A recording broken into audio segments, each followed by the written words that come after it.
मणिपुर के गवर्नर श्रीमान अजय भल्ला जी, राज्य प्रशासन के अन्य अधिकारीगण और मणिपुर के मेरे प्यारे भाइयों और बहनों, नमस्कार। आज मणिपुर के विकास के लिए हजारों करोड़ रुपए के प्रोजेक्ट्स का शिलान्यास और लोकार्पण हुआ है। ये प्रोजेक्ट आप सभी लोगों की ईज ऑफ लिविंग बढ़ाएंगे, यहां इंफ्रास्ट्रक्चर को मजबूत करेंगे और मणिपुर के युवाओं के लिए, यहां के बेटे बेटियों के लिए एम्प्लॉयमेंट के नए मौके भी बनाएंगे। साथियों, जो काम आज शुरू हुए हैं उनमें 2 परियोजनाएं बहुत अहम हैं। मणिपुर अर्बन रोड प्रोजेक्ट, जिसकी लागत 3,600 करोड़ रुपए से ज्यादा है, और मणिपुर इंफोटेक डेवलपमेंट प्रोजेक्ट, जिसकी लागत 500 करोड़ रुपए से ज्यादा है। ये परियोजनाएं इंफाल में सड़क इंफ्रास्ट्रक्चर को मजबूत करेगी और मणिपुर के उज्जवल भविष्य को नई ऊर्जा से भर देगी। मैं मणिपुर के लोगों को सभी इस विकास योजनाओं के लिए बहुत बहुत बधाई देता हूं, अपनी शुभकामनाएं देता हूं। साथियों, आजादी के बाद देश के पश्चिमी और दक्षिणी हिस्से के बड़े शहरों में विकास हुआ, वहां सपने पले, नौजवानों को नए मौके मिले। अब 21वीं सदी का ये समय ईस्ट का है, नॉर्थ ईस्ट का है। इसलिए मणिपुर के विकास को भारत सरकार ने निरंतर प्राथमिकता दी है। इसी का परिणाम है कि मणिपुर की विकास दर लगातार बढ़ रही है।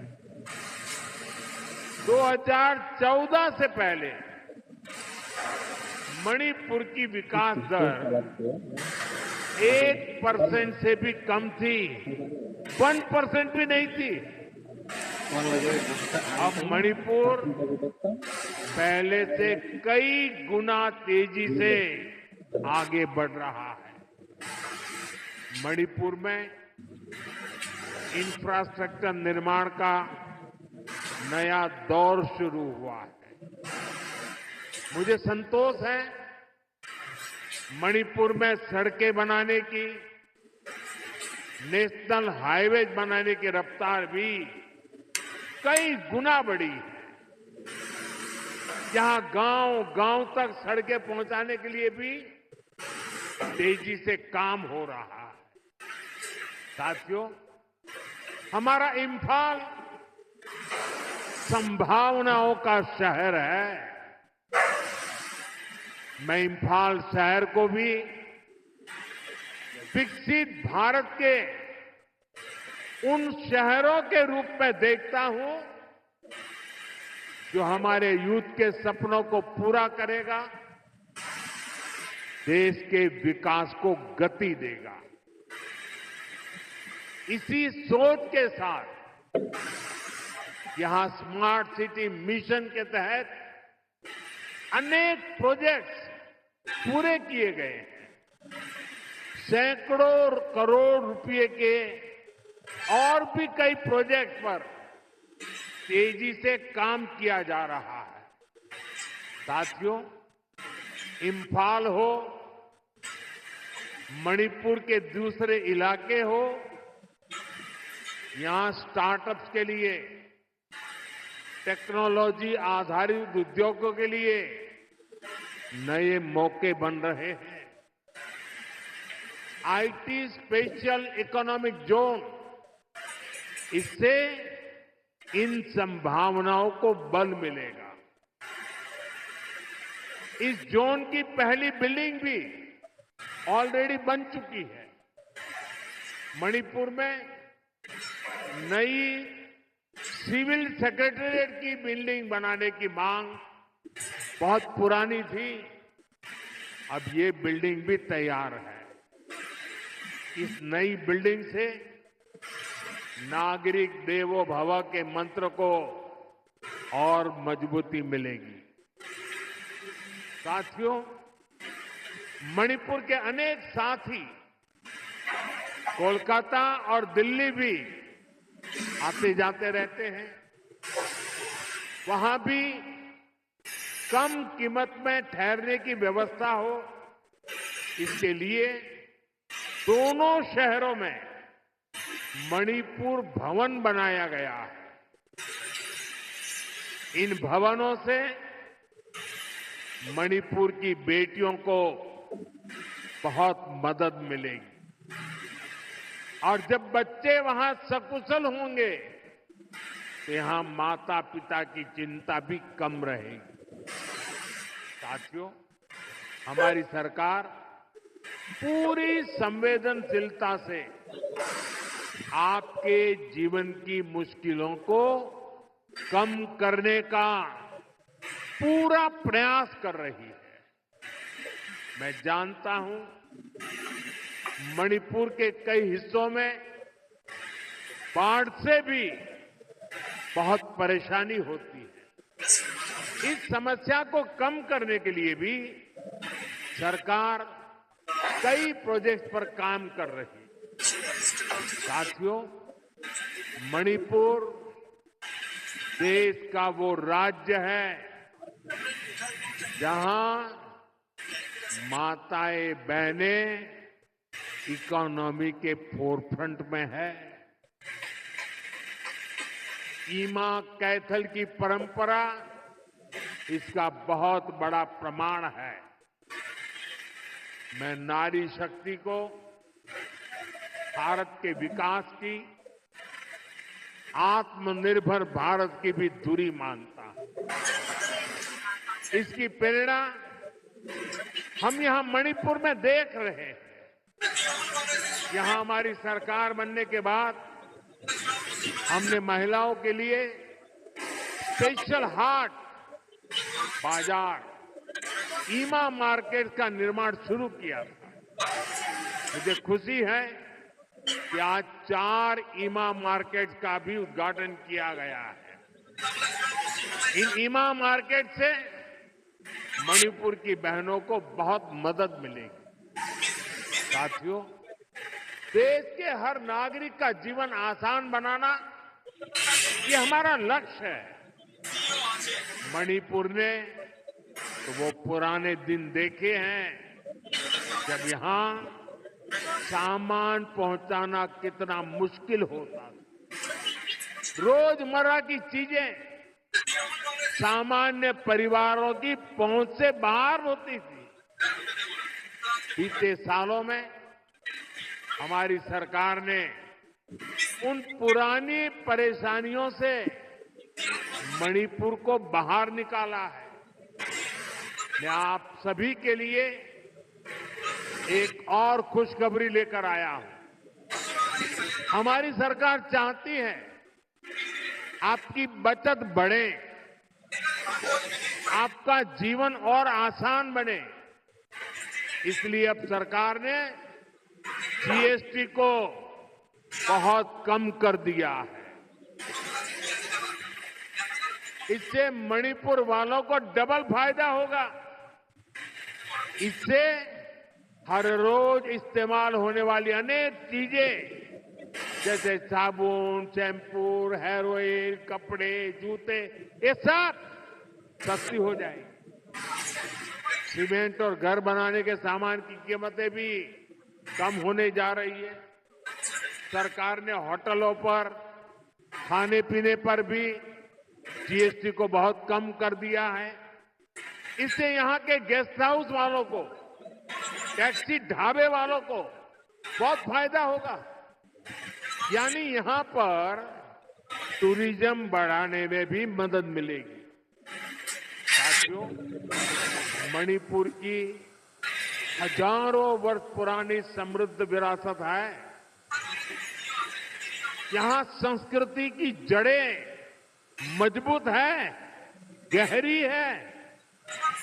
मणिपुर मां भारती के मुकुट पर सजा मुकुट रत्न है। इसलिए हमें मणिपुर की विकासवादी छवि को निरंतर मजबूत करना है। मणिपुर में किसी भी तरह की हिंसा दुर्भाग्यपूर्ण है। ये हिंसा हमारे पूर्वजों और हमारी भावी पीढ़ी के साथ भी बहुत बड़ा अन्याय है। इसलिए हमें मणिपुर को लगातार शांति और विकास के रास्ते पर आगे लेके जाना है और मिलकर के जाना है। भारत की आजादी की लड़ाई में, भारत की रक्षा में मणिपुर के योगदान से हमें प्रेरणा लेनी है। ये मणिपुर की ही धरती थी जहां इंडियन नेशनल आर्मी ने पहली बार भारत का अपना ध्वज फहराया था। नेताजी सुभाष ने मणिपुर को भारत की आजादी का द्वार कहा था। इसी मिट्टी ने अनेक वीर बलिदान दिए हैं। हमारी सरकार मणिपुर के ऐसे हर महान व्यक्तित्व से प्रेरणा लेते हुए आगे बढ़ रही है। हमारी सरकार ने और एक बड़ा कदम उठाया है। अंडमान और निकोबार द्वीप में माउंट हैरियट का नाम बदलकर माउंट मणिपुर रखा गया है। ये मणिपुरी स्वतंत्रता सेनानियों को भारत के 140 करोड़ देशवासियों की श्रद्धांजलि है। साथियों, आज भी मणिपुर की अनेक संतानें देश के अलग अलग हिस्सों में मां भारती की रक्षा में जुटी है। अभी ऑपरेशन सिंदूर में दुनिया ने भारत की सेना के सामर्थ्य को देखा है। हमारे सैनिकों ने ऐसा कहर बरपाया कि पाकिस्तान की सेना त्राही त्राही करने लगी। भारत की सफलता में मणिपुर के भी अनेक वीर बेटे बेटियों का शौर्य शामिल है। ऐसे ही हमारे एक जांबाज शहीद दीपक चिंगखम के शौर्य को मैं आज नमन करता हूं। ऑपरेशन सिंदूर के दौरान उनका बलिदान देश हमेशा याद रखेगा। साथियों, मुझे याद है कि साल 2014 में जब मैं यहां आया था तब मैंने एक बात कही थी।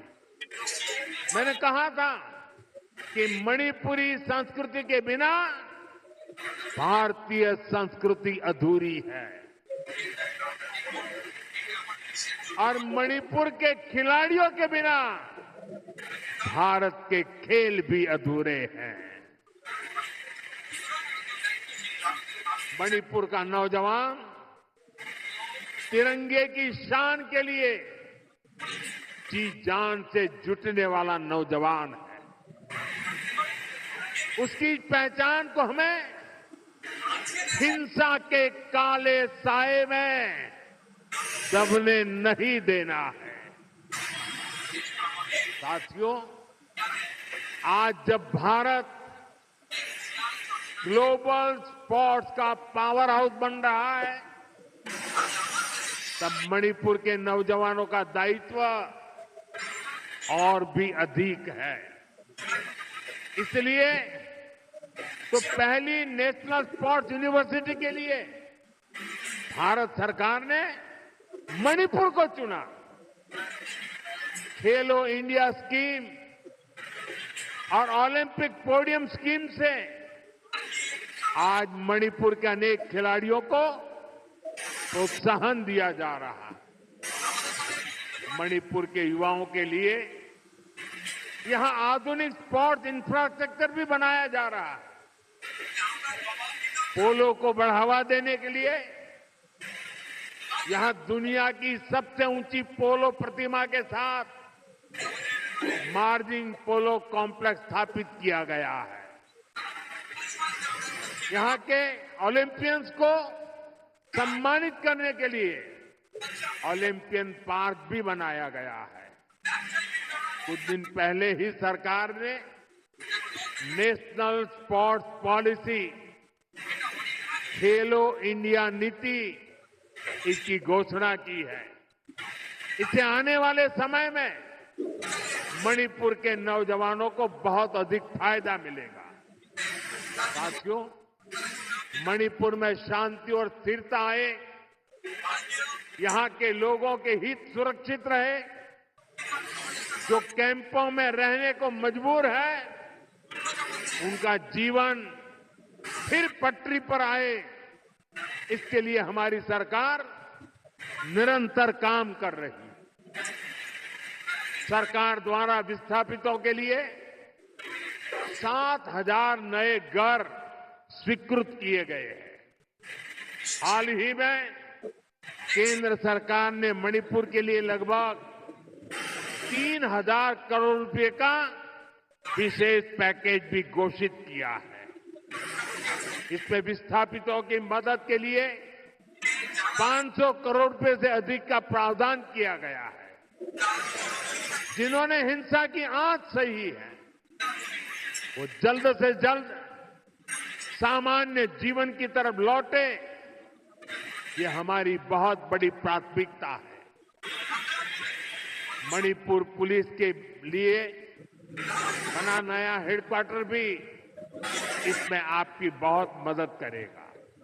साथियों, आज मणिपुर की इस धरती से मैं नेपाल के मेरे साथियों से भी बात करूंगा।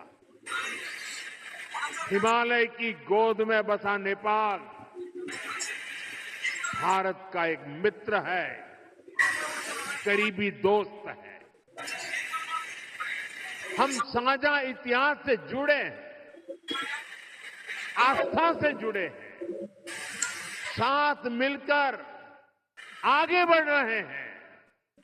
मैं आज नेपाल में अंतरिम सरकार की प्रधानमंत्री के रूप में पदभार संभालने पर 140 करोड़ भारतवासियों की तरफ से श्रीमती सुशीला जी को हार्दिक बधाई देता हूं। मुझे विश्वास है कि वे नेपाल में शांति, स्थिरता और समृद्धि का मार्ग प्रशस्त करेगी। नेपाल की पहली महिला प्रधानमंत्री के रूप में सुशीला जी का आना महिला सशक्तिकरण का वह बहुत उत्तम उदाहरण है।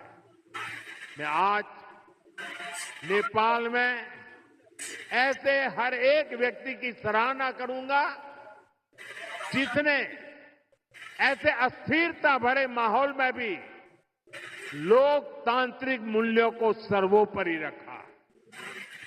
साथियों, नेपाल में हुए घटनाक्रम में एक और बात विशेष रही है जिसकी ओर लोगों का ध्यान नहीं गया। पिछले 2-3 दिनों से नेपाल के युवक युवतियां नेपाल की सड़कों पर सफाई और रंग रोगन का काम बड़ी मेहनत और पवित्रता के भाव से करते हुए देखे जा रहे हैं। सोशल मीडिया पर आ रही उनकी तस्वीरें मैंने भी देखी है। उनकी ये सकारात्मक सोच, ये सकारात्मक कार्य न केवल प्रेरणादायक है बल्कि ये नेपाल के नवोदय का स्पष्ट संकेत भी है। मैं नेपाल को उसके उज्जवल भविष्य के लिए शुभकामनाएं देता हूं। साथियों, 21वीं सदी में आगे बढ़ता हुआ हमारा देश एक ही लक्ष्य लेकर चल रहा है, विकसित भारत का लक्ष्य। और इसलिए